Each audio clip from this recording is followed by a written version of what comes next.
Pada kesempatan ini, mari kita kaji bersama tentang musibah yang disebut oleh Allah di dalam Al-Quran surat Al-Baqarah ayat 155 sampai 156. Sebelumnya saya perbaiki definisi dulu tentang musibah, karena yang selama ini kita pahami atau yang kita ketahui bahwa kata musibah itu berkaitan dengan bencana, baik itu bencana alam maupun bencana non alam. Padahal yang sebenarnya kata musibah ini berbeda dengan kata musibah di dalam Al-Quran. Kata musibah itu seharusnya adalah sesuatu hal yang terjadi karena ada asbab. Jadi ada asbab, ada musibah. Asbab itu adalah penyebab, sedangkan musibah adalah sebab yang terjadi dari asbab. Jadi kata musibah tidak hanya berkaitan dengan bencana. Jadi musibah dalam hal ini saya bagi menjadi 3 bagian. Yang pertama, musibah yang ringan. Itu yang disebutkan di dalam Al-Quran surat Al-Baqarah ayat 155 ini. Walanabluwannakum bisyai'im minal khawfi wal ju'i wa naqsi minal amwali wal anfusi was samarat. Kami akan menguji manusia dengan kekurangan, baik itu kekurangan buah-buahan, kekurangan jiwa. Ujian dengan atau musibah kekurangan ini merupakan musibah yang ringan. Karena kenapa? Dengan adanya musibah ini menjadikan kita selalu ingat kepada Allah. Hati kita langsung terdorong, tertuju kepada Allah. Cuma yang menariknya pada ayat ini, Allah tidak menyebut musibah itu seperti bencana alam, kebakaran misalnya, dan sebagainya. Melainkan justru menyebut akibat yang ditimbulkan oleh bencana tersebut. Dengan adanya bencana, kita kekurangan harta, kita kekurangan jiwa karena meninggal, kita kekurangan kenikmatan karena kita menderita, kita kekurangan buah-buahan karena kehabisan makanan dan sebagainya. Jadi bukan penyebabnya yang disebut oleh Allah, tetapi sebab yang ditimbulkan oleh bencana tersebut. Termasuk yang terjadi saat ini, bukan corona yang disebutkan oleh Allah di situ, tetapi akibat virus corona ini menjadikan kita kekurangan jiwa, kekurangan harta, kekurangan kenikmatan, dan lain sebagainya. Bersyukurlah orang-orang yang mengatakan bahwa musibah ini datangnya dari Allah dan akan kembali kepada Allah. Karena apa? Karena ini termasuk golongan orang-orang yang sabar. Wa basyiri sabirin alladzina idza asabathum musibah qalu inna lillahi wa inna ilaihi raji'un. Jadi, dalam menyikapi musibah yang kecil ini, Allah tidak membebani kita dengan kewajiban yang berat. Saya berikan contoh sederhana. Ketika kita sebelumnya sholat dalam keadaan berdiri, tetapi Allah menurunkan musibah kecil berupa sakit sehingga kita tidak mampu berdiri, maka Allah ajarkan sholatlah dalam keadaan duduk. Jika tidak mampu lagi dalam keadaan duduk, sholatlah dalam keadaan berbaring. Jika tidak mampu dalam keadaan berbaring, insya Allah ingatlah dalam hati.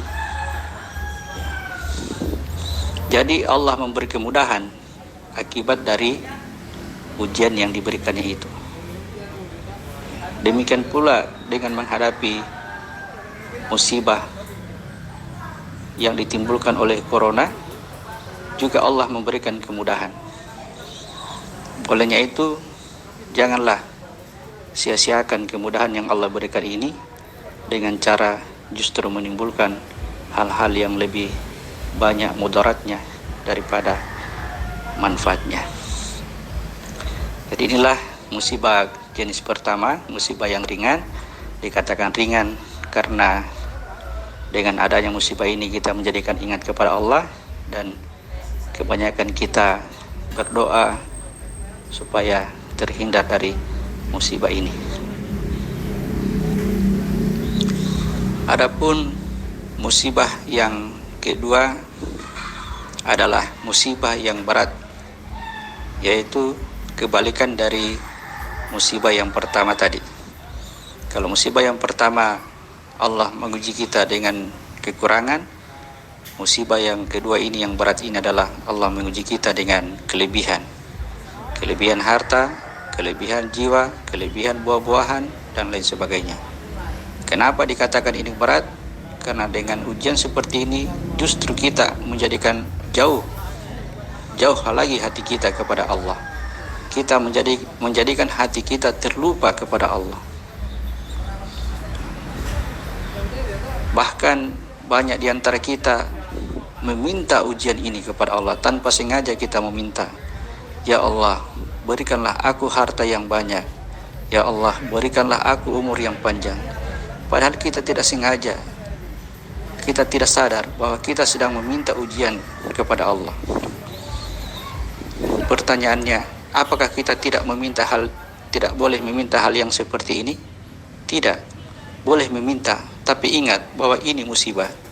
Ini juga harus ada nilai sabar di dalamnya. Nilai sabar adalah ketika kita mengatakan bahwa semua ini datangnya dari Allah dan semuanya akan kembali kepada Allah. Jadi dengan adanya harta yang banyak, umur yang panjang, seharusnya kita lebih terdorong untuk kembali kepada Allah. Tetapi ternyata apa yang diterima oleh manusia justru sangat terbalik. Banyak yang lupa, ya.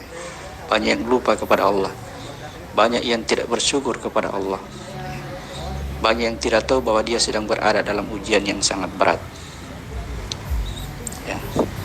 Olehnya itu bukan dilarang, melainkan bagi orang-orang yang sabar, dia mengetahui bahwa ini apa yang dimilikinya sekarang semua datanya dari Allah dan semua akan kembali kepada Allah. Kemudian musibah yang ketiga adalah musibah yang paling berat, ya. Kenapa dikatakan paling berat?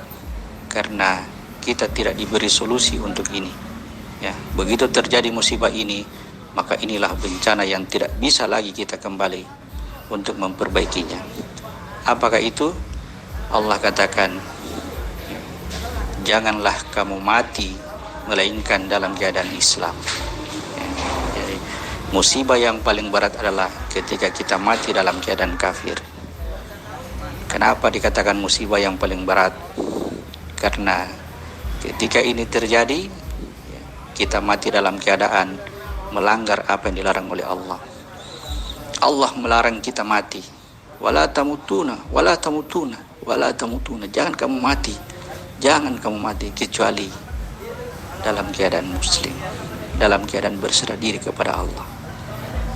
Jadi kalau ini kita tidak persiapkan betul-betul, maka sungguh kita menghadapi bencana yang sangat berat yang tidak ada lagi solusi melainkan balasan Allah. Kita akan diberikan sebuah kehidupan yang panjang dalam penderitaan selama-lamanya. Jadi sebelum kita hadapi musibah ini, dan pasti semua kita akan menghadapinya, maka marilah kita persiapkan diri. Kita belajar tentang Muslim. Muslim ini sangat penting. Belajar tentang Muslim dimulai dari tauhid. Tauhid mengenal diri dan mengenal Allah. Sesudah itu diikuti dengan syariat, apa tujuan kita hidup di dunia ini. Hakikat dan marifat, insya Allah Allah yang akan mengaturnya. Yang terpenting bagi kita adalah ilmu tauhidnya dan praktek syariatnya untuk menghadapi agar kita dijaga oleh Allah untuk tidak mati dalam keadaan kafir.